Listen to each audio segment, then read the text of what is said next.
নমস্কার, আমি ডক্টর রমিজ মণ্ডল। অনেকেই প্রশ্ন করেন যে যারা গিনিপিগ বা র্যাবিট রাখছেন তারা হঠাৎ করে খাবার খাওয়া বন্ধ করে দিচ্ছে। তো এই অবস্থাতে একজন পেট প্যারেন্ট কী করতে পারেন? মূলত র্যাবিট বা গিনিপিগ এরা সবাই কিন্তু বাধ্যতামূলক তৃণভোজী প্রাণী। তো এদেরকে আমরা ডোমেস্টিকেশন করেছি দীর্ঘ বছর আগে থেকে।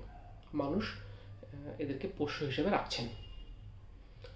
যে জিনিসটা আমাদের প্রথমে মাথায় রাখতে হবে, ওদের স্টমাক ক্লিনিংটা খুব ইম্পর্ট্যান্ট। তার কারণ যেহেতু তৃণভোজী, তো ওই তৃণ খেতে গেলে মানে অ্যাকচুয়ালি প্ল্যান্ট বেসড যে ফুড ওদের জন্য প্রয়োজন সেটা খেতে গেলে সেটা কোথায় হয়? জমিতে চাষ করা হয়। কিছু কিছু জিনিস এমনি এমনি বড় হয়ে যায়, কিছু কিছু জিনিসকে তৈরি করতে হয়। তো সেখানে যেহেতু জমিতে চাষ করা হচ্ছে, জমিতে ক্যালসিয়াম, কিছু মিনারেলস, কিছু এরকম কিছু খনিজ যেগুলো জমিতেই পাওয়া যায়, সেগুলো কিন্তু ওই ঘাস বা যেগুলো যে প্ল্যান্ট গ্রো করা হচ্ছে তাতে থেকে যাচ্ছে।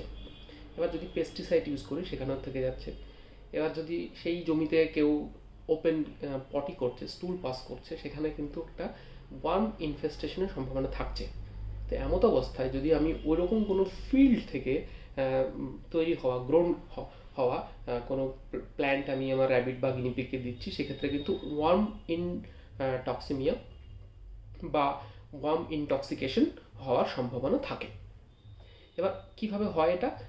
যেসব প্ল্যান্ট বেসডগুলো আমরা অ্যাডাল্ট হলে বা পরিণত হলে আমরা ওখান থেকে হারভেস্ট করে নিচ্ছি এবং সেগুলো আমাদের পোষ্যকে দিচ্ছি, এই যে প্রসেসটা ল্যান্ড থেকে আপনার বাড়ি পর্যন্ত আসা অবস্থাতে অনেক ওয়ার্ম ওর সাথে থেকে যায়, এবং ডাইরেক্টলি যদি আমরা ওই শাক বা ভেজিটেবলস আমরা ডাইরেক্টলি ওদেরকে দিচ্ছি, সেখানে ওদের একটা গ্যাস্ট্রিক ইমব্যালেন্স তৈরি হবে এবং একটা ডিস্টারবেন্স তৈরি হবে বলা যেতে পারে। এবার তাহলে কি করব আমরা? বেটার দুটো পদ্ধতি আমাদের আছে।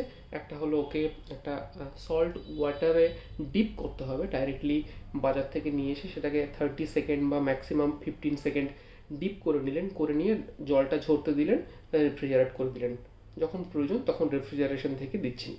অথবা সেই ভেজিটেবলসটাকে বা সেই ঘাসটাকে 8 থেকে 12 আওয়ার্স আপনি রেখে দিলেন, তারপর ওটাকে অফার করলেন। যদি এরকমভাবে করা যায় তাহলে অনেক ভালো থাকবে। আর একটা উপায়, যদি অর্গানিক উপায়ে করুন বা আপনার বাড়িতে হোম গ্রোন বা আপনার বাড়ির উঠোনে হচ্ছে, সেটা কিন্তু ঠিকঠাক। তো এইভাবে কিন্তু ওদের শরীর আমরা ভালো রাখতে পারবো এবং ওদের হঠাৎ খাওয়া বন্ধ হওয়ার এটা একটা মূল কারণ।